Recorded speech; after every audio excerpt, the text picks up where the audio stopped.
Oi, oi, Savaloy, you all right? I'm good, darling. How are you? Very good, thank you. Very good. How was your weekend? Yeah, it was good. It was nice and chilled. Do you know what? I'm quite enjoying the autumn feels. It just feels with all the rain and I'm inside. I mean, admittedly, the dog walks are a little bit of a struggle, but after they're Yeah. cleaned up, a nice book, by the fire, beautiful. How about you? Yeah, it's such a vibe. Exactly the same, to be honest. Just big dog walks. We went to 3 separate beaches with Chucky yesterday. That was very nice. He was over the moon. Nice. Yeah. Yeah, just also enjoying the kind of cozy, slightly more chilled out vibes that come with this time of year. It's so nice. It's lovely. And actually, with my mum for a little Halloween treat, we watched Practical Magic, great film, holds up really well. Witches of Eastwick does not. No, I love Witches of Eastwick. Witches of Eastwick is one of my favourite movies. Oh, I think it was a struggle. It wasn't how I remembered it, that's for sure. It was creepy as anything. Like maybe it was just our level at the time. Well, actually, it's funny that we're talking about this, about how you kind of love something and then come back to it and you're like, I don't know that I do like that at all, because that ties in very nicely with what we're going to talk about today, which is perfectionism, and how, as a small business owner, this expectation of everything being perfect all the time can really hold you back. Yeah. So really excited to chat about this with you, my babe. But before we jump in, just got some nice quick fire questions to fire at you from the week. Are you excited? Yeah. I'm so ready. Let's bring it. Let's do it. Right. Question number 1.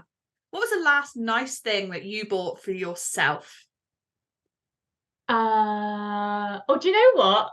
It was a coffee table that I got from Facebook Marketplace. Which is... I have seen said table. It is quite sexy. And what is it that what is it you said which describes it perfectly? It looks like something out of Clockwork Orange. Yeah, it's got like a sexy sci-fi vibe. I really like it. Yeah, it's that like retro futurism, I think it is. But yeah, I loved it, but it was a bit of a journey trying to pick it up from some like adorable little farm in Totnes, but while I was being attacked by this goose that was eggy as anything, just was yapping away at me. I thought I broke the car, but it turned out it was this goose when I was parking up, and then it started chasing me. So the adventures of country life, certainly. But I absolutely love that. That's why the prices are so low, babe, because you've got to deal with the drama. Got to have the issues of the animals, yeah. Okay, so this may well tie in quite nicely, but tell us something funny that happened to you this last week. Yeah, so I guess that'd be the being chased by a goose. Yeah, there was loads of animals there. I mean, it was a farm, admittedly, so it's kind of expected. But yeah, and there was an adorable little dog that was stuck behind my car, but he was deaf, so I wasn't able to get him to move, and I was trying to reverse. And so I'm trying to grab this dog, but I didn't know, you don't want to just grab a dog. No. So, but then the bloody goose started chasing me around the car. So yeah, that was pretty funny for afterwards, not at the time. I was a little bit terrified, to be honest, because they're pretty big goose. Yeah, pretty funny to me, mate. That sounds like something out of Benny Hill. I absolutely love that. All right, so tell me about a business bugbear for you this week. What's been getting on your nerves about being a small business owner?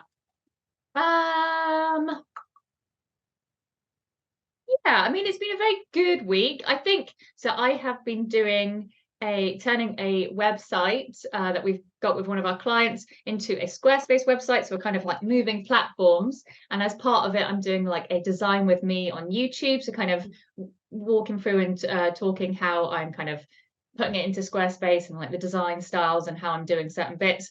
And the only bugbear with that is one, I keep forgetting to record. And two, I need to make sure it's kind of like I can't do like an evening or early morning recording due to the light. I haven't quite got my lighting set up fully correct yet. Because otherwise I find if I turn everything on in the room, in the office, you get to see all the wrinkles going on there. It's a little bit bright for me there. And it's a bit like, that's terrifying. As if. Although clocks have gone back now, so you might be able to get some of that morning time. Lighter mornings have income. That's true. Did you it definitely has wake up this morning absolutely terrified that you'd overslept? Because I did. I was like, oh my God, it's so light. What is it, like 9 a.m.? Oh no, I woke up being like, I feel so well rested. I was like, that was, sorry, I know. It's get out of everybody's face. I sprung out of bed and I drank my water and I lived my perfect life, eh? Because I was tucked up asleep by 8 p.m. 10, but thank you. Yes, I love it. 10. I love a 10 Thank p.m. you. bedtime. Oh, Love beautiful. that. All right, and then the final quick fire question. Tell us an inspiring or motivating story that you've picked up this week. Oh, yeah, I guess that'll be from us actually this week, I think, because we did last week, we did a workshop. Well, we've done a few workshops recently, but one of them was kind of our SEO for Humans workshop, where we talk about what SEO is for small business owners, and also how you can just kind of humanize it a bit more and kind of take out all some of the technical jargon. And it's something that we've done several times, and we actually did a recording like probably a year ago now. And looking back at the recording and looking back at what we were doing now, I'm just so impressed with our communication, really, and like how we've gotten a lot better, really like slowed it down for one, us and our full speed talking. But yeah, and I think, it's one of those things that it's important as a small business owner to look at yourself and see that you're making improvements. And the only way, unfortunately, to do that is to keep kind of putting yourself out there, which is, I'm sure we'll probably talk about it today. But yeah, and I'm just very proud that we kept doing it, and we keep talking away and keep trying to do public speaking. And now it feels a lot better. I feel less sick every time, so that's always a good positive. And actually now I'm at the stage where I enjoy it and I find it quite fun. So it's we never would have known that about ourselves, would we? That we were sort of actually really enjoy that part of running a small business. Enjoy that kind of workshop and public speaking. All of those sort of things were things that I never thought that I would want to do. I was always happy like contributing at meetings and things like that, but that was really the extent of it. But now that we're doing it, I'm like, this is actually really fun, and we've met so many cool people. So it's been enjoyable. It has been. And we are going to talk about that a bit, but I love that, babe. Well done. Thank you. Okay, so like I mentioned at the beginning, we are going to be talking about perfectionism and how that holds us back as small business owners, particularly as female business owners. Now, perfectionism isn't only something that affects women. It absolutely does affect men as well. But I think that, we deal a lot with women in small business, and we see how we feel that women feel a lot more cowed by a lot of stuff. There's a lot of outside influences that seem to affect the way women do things more than I think men. We don't have that kind of same underlying confidence in our abilities, and we don't have that same kind of idea that everything will turn out as it should. I think that's quite a female affliction, unfortunately. So Lou, I would love your input. What does perfectionism mean to you? Yeah, so I've read a lot about this because it's definitely something, as you said, that I think most women struggle with, especially, I found it a lot in tech as well. There's so much I think it was with every industry, to be honest. Feels like there's so much to learn and to take on. But for me now, the way that I view it after doing a lot of work on it, to be honest, I view it as procrastination. I do view it as a way that you are procrastinating. You giving yourself that reason to not do something or not achieve something, so I think it's and it's something that we all struggle with in every part of our life, probably not just business, but I think we've got to keep working on it, isn't it?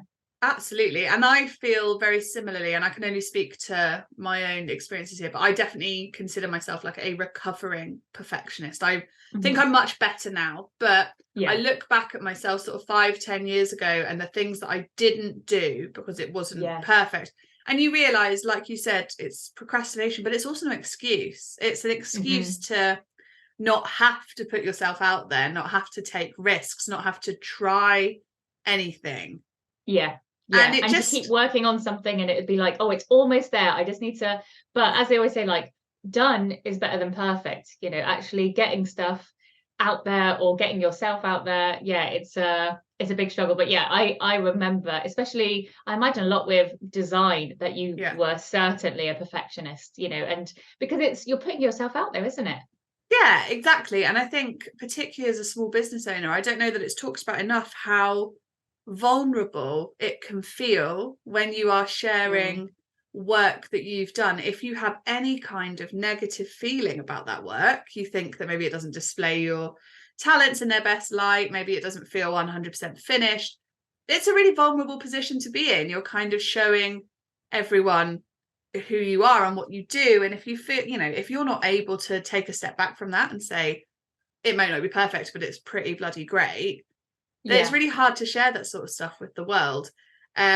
Something that I think I've heard this as advice quite a lot recently. I think it's such a good idea. And it's something that I wish that I had done when I set up my first freelance business, is actually to like audit your social media and who follows you and who is allowed to see what you post, so that people that you know personally don't get to see that stuff. Because actually, even though most people would be supportive, I think there's a voice in a lot of our heads saying, oh, but they're going to think that's rubbish. They're going to think that's shit. They're going to laugh at me behind my back. So actually not even allowing those voices to kind of be part of the conversation, I think would really help that mindset. Definitely. Yeah. I think for me, especially with growing this business and putting ourselves out there more, like such as like with YouTube videos and with Instagram, is like the key thing with that is that no one cares. As much as you think they will, they don't. They do not care. When you put out your YouTube video and your post, it probably won't be seen. And I like to think of it as like numbers games. And rather than be like, I've got to make this, YouTube video or something really good.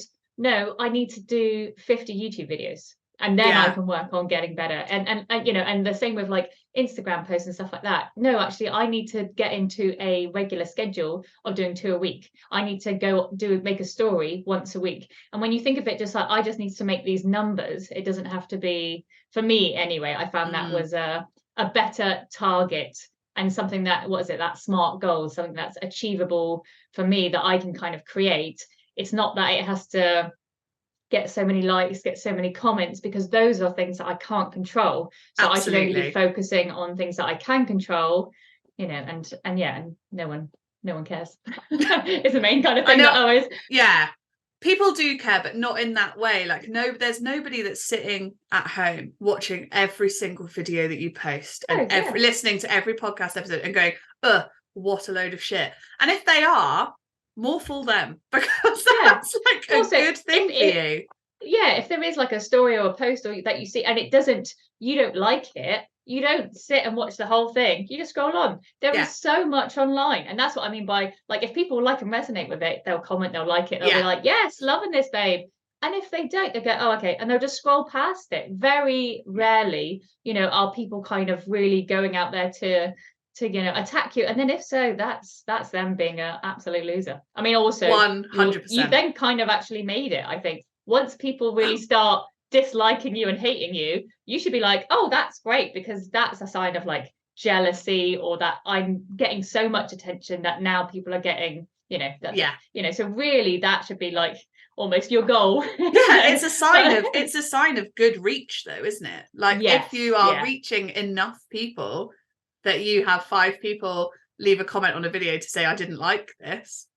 Yeah. Ding, ding, ding, baby. You've like absolutely you've cracked that algorithm, whatever that is. Yeah. And yeah, you've done a great job. More people. Yeah. Yeah. No, I think that's kind of a nice way of thinking about it. Yeah. Yeah. You can kind of flip the script on that kind of fear quite a lot. I would love to dig into so I watched a couple of TED Talks about perfectionism and got some really interesting points out of them, because I'm not much of a self-help reader. I'm much more of a kind of blindfold on and I'll just figure it out. I don't really. Yes. It's a healthier way to be, I promise you. I don't know. I just think there's too many books. I can't be bothered. Absolutely. I'm a recovering self-help book addict, to be honest. I really have to pull myself out and be like, let's not follow every 5 a.m. dip yourself in cold water, have like all these mentalness that I can often get sucked into. You should write a book about that, babe. Yeah. Right, but I want to I want to go over some common themes of perfectionism and really dig into how those themes hold us back. So, get quite specific about these things. So something that I think is a massive issue that comes from perfectionism is that really all that perfectionism is, we've talked about this a little bit at the beginning, is a fear of failure. And so what you do is you stop yourself from trying anything, you stop yourself from taking risks so that you never have to feel that sting of failure. And as we kind of talked about at the beginning, it's just no way to live your life. It's no way to live your life. You know, things are going to go wrong no matter what you do. Is it not better to have had a little bit of skin in the game and to have had a go and to have tried? And, you know, you fail 10 times, then you'll probably succeed. And if you don't try anything, yes, you'll never fail, but you'll never really win either. Yeah. And that's a shame. Yeah, definitely. Yeah. And I think with that idea about not trying stuff, there was that famous study where they kind of interview people on their deathbeds, you know, and it was never that their biggest regrets in their life was that they did too much. It was always that they wish they'd done more. They wish they weren't held back as much, you know. So I think sometimes that end goal for me always helps to reframe it. But yeah, I definitely think it's a fear of failing, isn't it? Yeah. 100%. And it is scary. And I think also when we kind of look at our work through this lens of perfection, and it has to be spot on, and like, you know, there can be nothing wrong with it, which is ridiculous. It's completely unattainable in itself. We focus far too much on these like tiny imperfections, these tiny things that just aren't quite right. And this in itself, because you're not looking at the big picture, you're not seeing it as this wider piece of work, that causes so much upset and so much overwhelm, because you're too focused on the minuscule details that, like you said earlier, no one else is even going to notice. No one cares. No one's interested. And I mean, it obviously depends, but especially in our line of work and many people who create products or services, until you put stuff out there, you actually won't know. As much as you think, you know, this will work, you know, we do it all the time. Like, oh, this is exactly like the user journey, or this is how it's going to be done. Until you start putting it out there and get that feedback and iteration, which is so key in all businesses, you know, and you get that feedback, you're like, oh, well, they weren't going to ever go on that page anyway, or they were never going to click that button. They were never going to do that particular thing. So I don't know why I had to put so much focus on it and, you know, time on it. So, you know, and that's why getting it out there and, you know, knowing that it's not perfect and knowing that you can go back and you'll improve. And it's all about that improvement, I think, isn't it? Yeah. I totally agree. There's a phrase that I see quite a lot now that is new to me. I don't know where it's come from, but it's like messy action.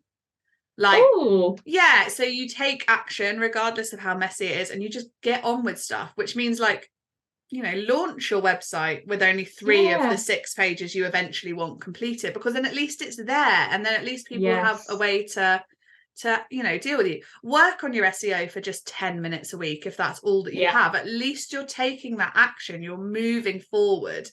You're not just kind of sitting at home thinking about all these things you need to do and how you're possibly going to manage to do them exactly the perfect way. So I really like that. Yeah, no, I like that. Very nice. Another big theme of perfectionism that I think is massive within social media as well, and something that I am an absolute sucker for, is comparisonitis, where you are just constantly comparing yourself to the people around you, be that businesses, people's personal lives that they're sharing on social media, things like that. It's just an absolute nightmare, because what you don't realize until you start creating content for yourself, like quite a lot, and particularly, I mean, I will never understand, we're not personal sharers, we don't do any of the kind of personal influencing or things like that, really. We kind of keep it mostly to the business, but like, it's not real life. That's not the entire picture of things, is it? You share content about the best bits. Of course, yeah. So when you're comparing your everyday to those best bits, obviously you're going to feel rubbish. Yes, yeah. Because, I have to remind myself of this all the time, especially like, personal life and comparing, and especially, you know, so we're both in our 30s, there's lots of big life events and things like that, so, you know, that you kind of see, but it is, I think social media now is about personal branding and it's marketing. You know, again, it is a collection and highlight reel of like the top parts. Obviously you see a few times that people kind of show you a bit behind the scenes, and you know, but again, it's still curated. You know, the content that everyone puts out there is still curated. So, but yeah, I mean, it's so difficult, especially with business, because you kind of go and go, oh, they're doing so well, and they're saying about how they've done all these things. But you know, again, it's I haven't worked it out, to be honest. This is probably my biggest one. there isn't anything to work out, is it? I think it's just that awareness. Like you just go on. If you start to feel a bit rubbish, then you say, oh well, you know, this person is, because I remember there was a particular creator on Instagram that I was just like, they were amazing. They're absolutely amazing. And I really, really loved everything that they did, to the point where it made me feel shit about everything that we were doing. Yeah. And then I like looked at their profile one day and they had posted like, you know, 1,500 posts. They'd been going for like 7 years. And I was like, why, like, we are a year in. Why am I doing this to myself? Like, it's just a completely different part. They probably had a full team working on that sort of stuff. Yeah. And you're like, it's apples and oranges, isn't it? It's not. That's it. Useful. It's a different journey. They're on like a different stage with it, you know, but yeah, it's trying to get that balance of like, oh, I want to see what other businesses are doing so it can inform me and so I can learn from it. But then there's also that balance of being not comparing. But yeah, and I think it's just so important, rather than comparing yourself to the things that you see from other business owners, listen to the feedback that you get. Really take to heart, like the people that comment on your post that say things like, oh, I really love this post, like this was really useful, love such and such.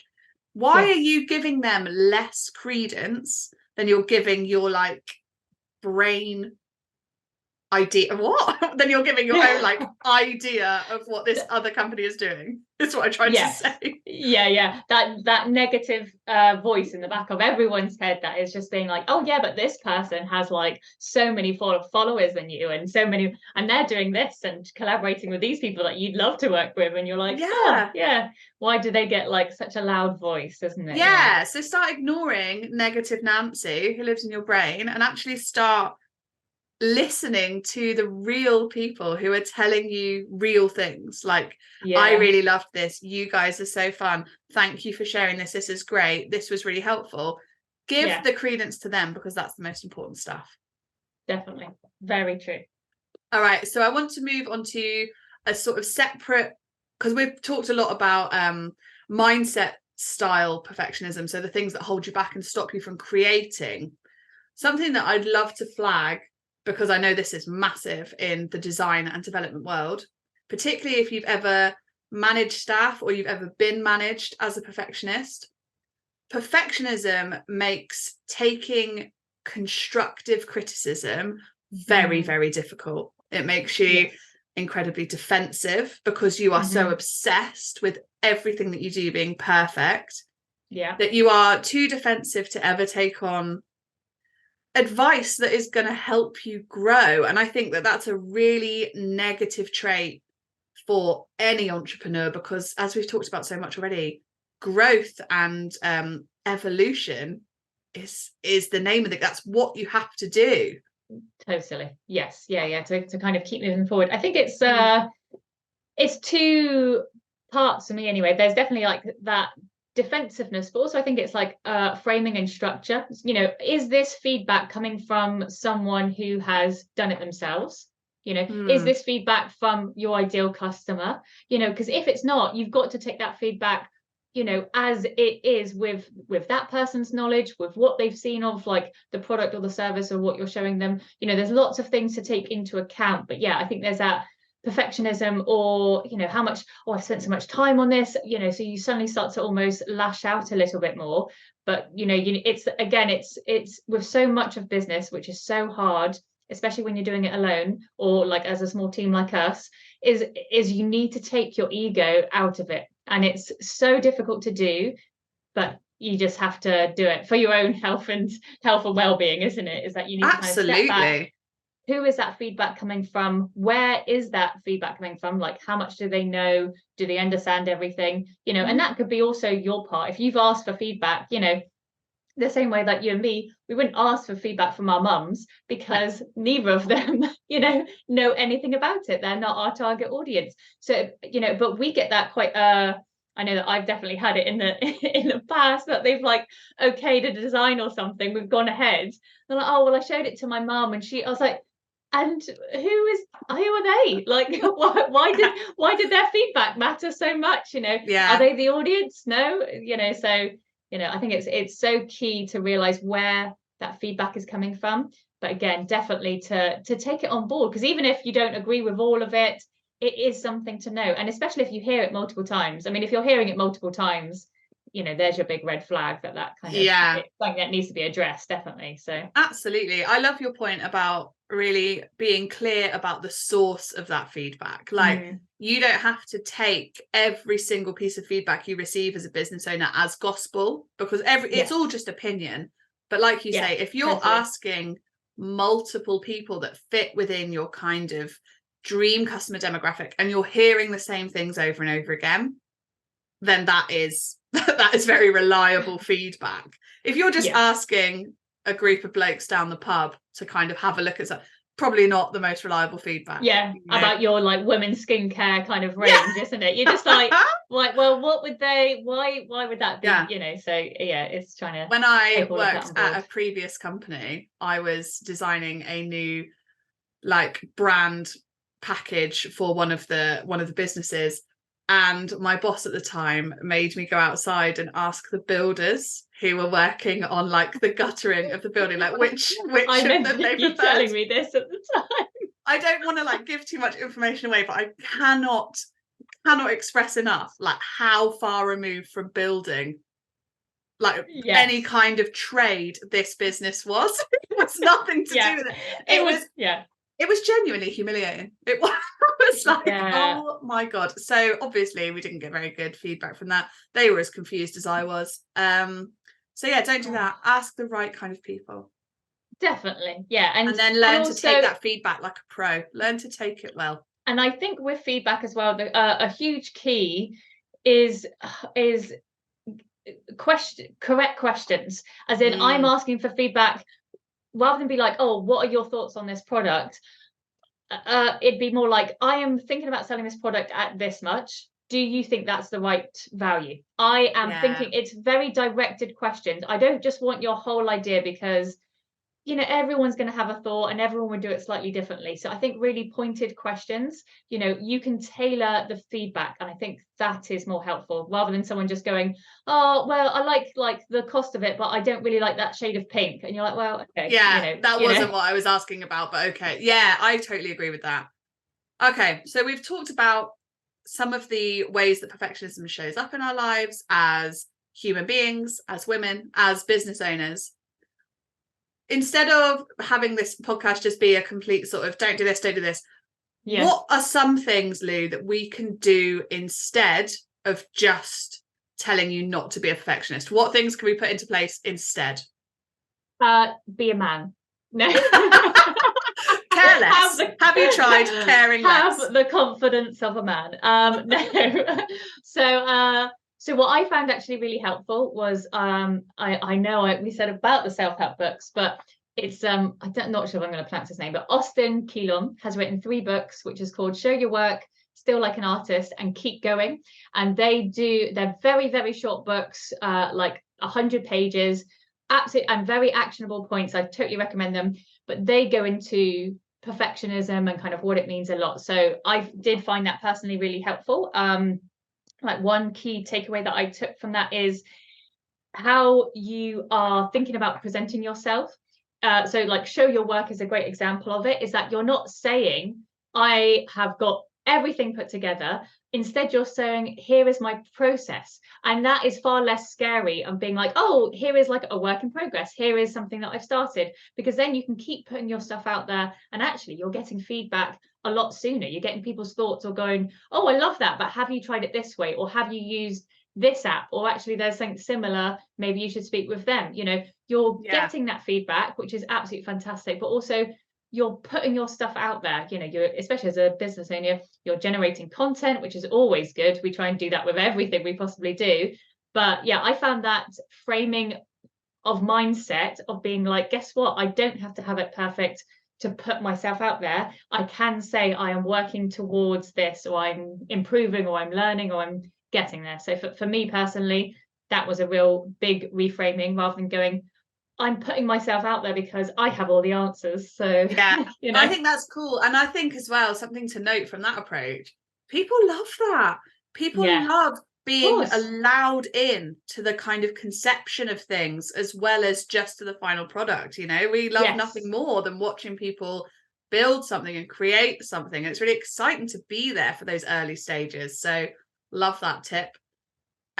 We've talked a little bit about this already, but focus more on what other people say about your work and your output, not so much what you yourself say, because you are often an unreliable narrator of your own kind of achievements and of your own success, particularly if you are someone who has quite a loud negative voice in their head. You're not going to be giving yourself the full picture. So listen to the truth that other people say, not that nasty little voice in the back of your own head. Yes, definitely. And I think it's so key, we've mentioned a lot of these, but is to getting stuff out there is far better, and you'll learn so much. And it's just one of those things which is a struggle, but the only way you'll learn and improve is by failure. So you have to keep doing it. And and as I said, if you'd like to, for me personally, think, oh, I need to fail 5 times, or say you've got like sales calls, I need to get 10 sales calls, so that I can fail 9 times, and that 10th one will be the one where I hit it. But I need to get in those numbers. It's especially with online like products and things like that, it's all about a conversion game. They say it's about 1-2% conversion. So you need to get thousands of people visiting your site so that you can make those 1 or 2 sales a day, and so thinking about it as just numbers, and not every visit they have to buy. There's no point watching your analytics being, oh, I saw someone go on and then they went away. You need to just think, oh, I need to be focusing on those numbers, on driving, that traffic, or whatever your goal is. I guess that kind of links into, again, that SMART goals. I was literally about to wrap up with SMART goals, I think. Because I like what you said earlier, you can't set goals based on outcomes because you don't have any control over that. So rather than focusing on perfection, set yourself SMART goals, which are, I'm gonna absolutely F this up. Go on. Never remember. I know. Right, so specific, yes, measurable, achievable, yes. What's our? I don't know, actually. I don't know either. We should have looked this up beforehand. Should have, Hang on, I'm gonna actually. I'm gonna Google it. We'll restart this last little bit. I've got it here. Right. Okay. So relevant. Yeah, I'm actually going to restart from when we started talking about SMART goals, because that is pony of us. So SMART goals are, and I'm probably going to ruin this because I don't know what I'm talking about. No, why did I say that? Hang on. So SMART goals, in case you don't know, are goals that are specific, they are measurable, they are achievable, which means they are you can actually manage to do them.